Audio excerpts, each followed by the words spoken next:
Did the FBI have confidential human sources embedded within the January 6th protesters on January 6th of 2021? Well, Congressman, as I'm sure you can appreciate, I have to be very careful about what I can say about when Even now, because that's what you told us 2 years ago. May I finish? About when we do and do not, and where we have and have not used confidential human sources. But to the extent that there's a suggestion, for example, that the FBI's confidential human sources or FBI employees in some way instigated or orchestrated January 6th, that's categorically false. Did you have confidential human sources dressed as Trump supporters inside the Capitol on January the 6th prior to the doors being open? Again, I had to be very careful. It should be a no. Should be a no. Julie Kelly, author of the book January 6th. Julie, why isn't it a no? Because it must be a yes, I'm assuming. Look, this surveillance video that we can't see, right, 14,000 hours, as I write about in my book, it's been under tight court order protective seal. DOJ and U.S. Capitol Police will not let the American people see it. My hunch is that someone like Representative Higgins, who is on the Homeland Security Committee, maybe saw some surveillance video or saw something to prompt him to ask that question. I've never even heard that question asked or anything raised like that. So Christopher Wray should have said flat out, no, that's absurd, Representative Higgins. Of course we don't have informants dressed like Trump supporters planted inside the building before people are allowed inside. And so I hope that Republicans do a little bit more digging, a lot of digging, Jesse, as you and I have talked about. I was at a seminar this morning in DC. I heard one House member, Republican House member, talk about a target-rich environment for investigations. Let's hope they follow up on that. And Christopher Wray needs to be at the top of that target-rich list. Okay, well, this is what concerns me, Julie. We have this teeny tiny majority now in the House. Do you think that's going to cow the GOP from going after these people the way they must in order to save the country? There's definitely that possibility. And we know that there is a lot of cowardice on the Republican side.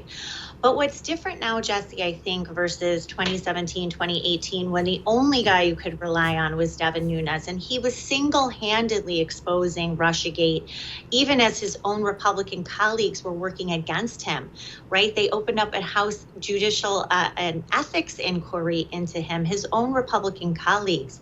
But what we have now, Jesse, is a huge mound of evidence about the weaponization, politicization of this FBI, not just Russiagate, but also the January 6th investigation, targeting parents at school board meetings, going after pro-lifers. You also have all of the evidence from 2 federal trials in the Whitmer Fednapping case. I mean, that alone, Jesse, that alone could be not just a whole hearing, but take up the time of an entire congressional committee.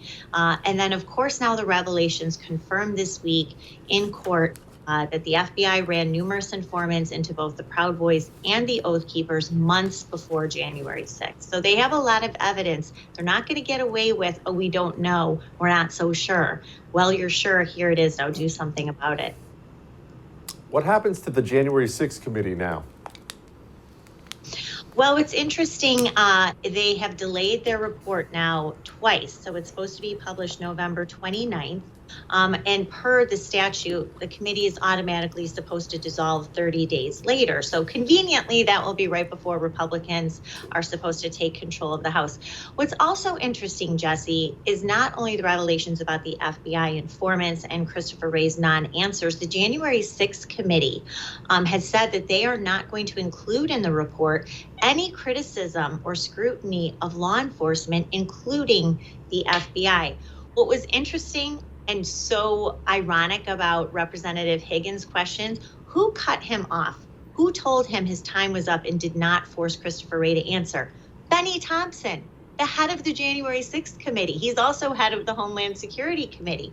Now, don't you think a truth fact finder like Benny Thompson would force Christopher Wray to answer, would force Christopher Wray to explain the informants that they ran into both of these militia groups that have been the fixation of this committee, that they're trying to tie to Donald Trump to accuse him of insurrection or obstruction?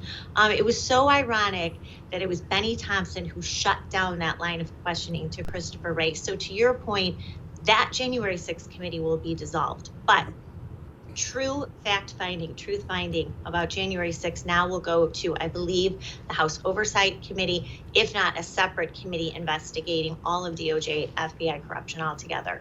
Don't miss Jesse Kelly Breaks History, The Forgotten Genocide, the first episode of a new series available now exclusively for First TV supporters. Visit the First TV app or thefirsttv.com to subscribe and start watching today.